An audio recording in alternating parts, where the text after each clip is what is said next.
ربه أن آتاه الله الملك إذ قال إبراهيم ربي الذي يحيي ويميت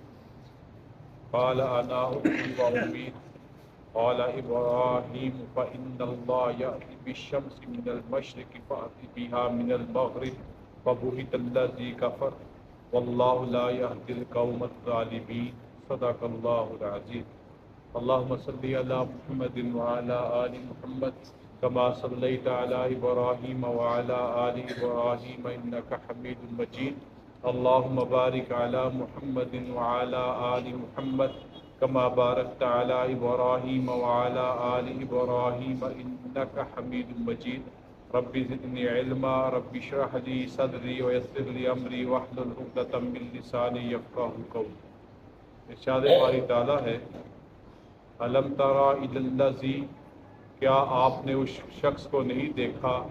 حاج ابراہیم جس نے ابراہیم علیہ السلام سے جھگڑا کیا فی ربی ہی اس کے رب کی بابت ان آتاہ اللہ الملک اس لیے کہ اللہ نے اسے سلطنت دی تھی اذ قال ابراہیم ربی الذی یحیی و یمیت جب کہا ابراہیم علیہ السلام نے کہ میرا رب وہ ہے جو زندہ کرتا ہے اور مارتا ہے قال اس نے کہا انا احیی و امیت میں بھی زندہ کرتا ہوں اور مارتا ہوں قال ابراہیم علیہ السلام نے فرمایا فإن اللہ یأتی بالشمس من المشرق بے شک اللہ سورج مشرق سے لاتا ہے فأتی بہا من المغرب تو اسے مغرب سے لے آ فبہت الذی کفر تب وہ کافر حیران رہ گیا واللہ لا یہدی القوم الظالمین اور اللہ بے انصافوں کو سیدھی راہ نہیں دکھاتا۔ یہ واقعہ ہے حضرت ابراہیم علیہ السلام کا اور اس وقت کے بادشاہ نمرود کا۔ نمرود بادشاہ جو ہے اس کی سلطنت کا پایہ تخت عراق کا شہر بابل ہے اور یہ شہر اس وقت بغداد سے 80 سے 100 میل کے درمیان واقع ہے۔ سلطنت نمرود کا یہ دارالحکومت بابل شہر ہے اور بابل تہذیب جو ہے جس کو تہذیب نینوا کہتے ہیں اور اس کا مرکزی شہر بھی یہی شہر بابل ہے۔ اور نمرود دنیا کے ان 4 بادشاہوں میں سے ایک بادشاہ ہے جس نے پوری دنیا پر حکومت کی۔ پوری دنیا پر حکومت کرنے والے 4 بادشاہ گزرے ہیں، ان میں سے تو 2 مسلمان ہیں اور 2 کافر ہیں۔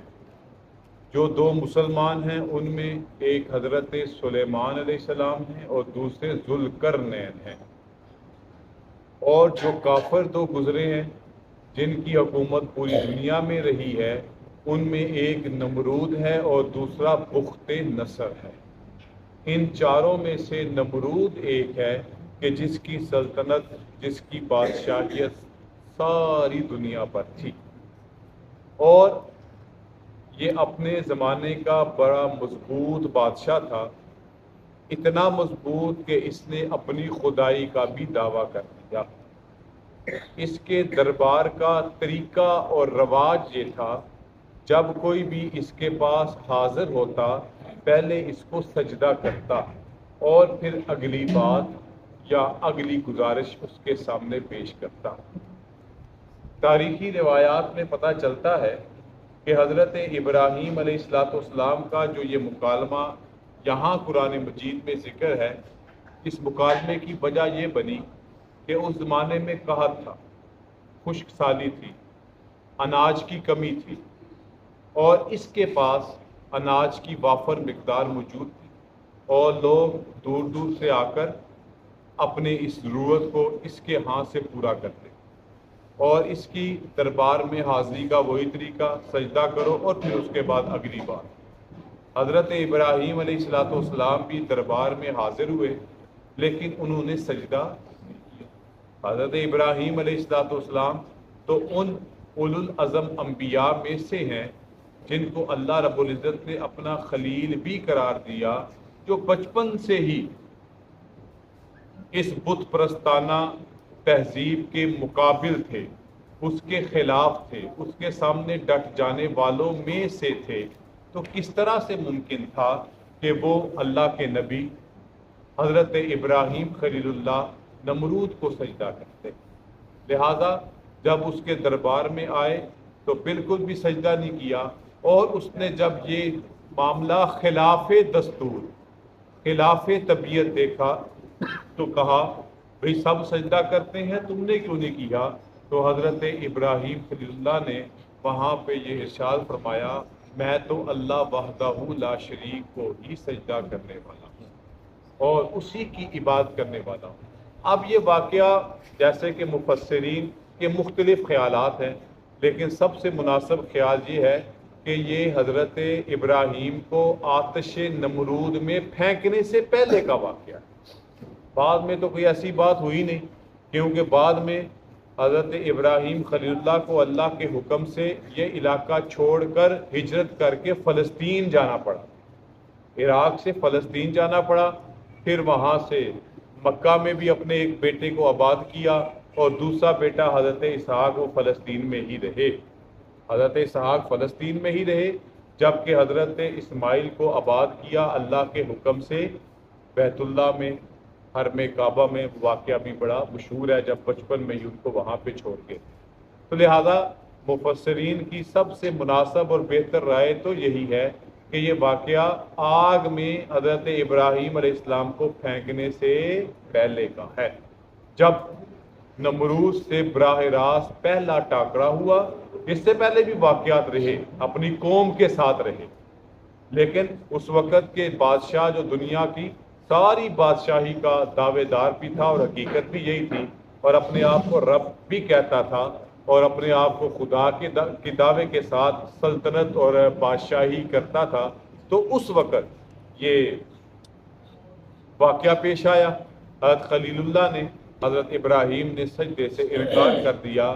اور پھر وہاں پہ جو آپس میں ایک مکالمہ ہوا، اس آیت مبارکہ میں اللہ تعالیٰ اسی مکالمے کا 258 آیت نمبر سورہ بقرہ میں تذکرہ فرما رہے ہیں۔ الم تری الی الذی حاج ابراہیم فی ربہ، جب حضرت ابراہیم علیہ السلام کا اس کے رب کی بابت جھگڑا ہوا، وہ کہتے تھے کہ اللہ رب العالمین کے سامنے سجدہ ریز ہوں گا، اور وہ کہتا تھا نہیں میں ہی تمہارا رب ہوں۔ تو اللہ تعالیٰ کی اس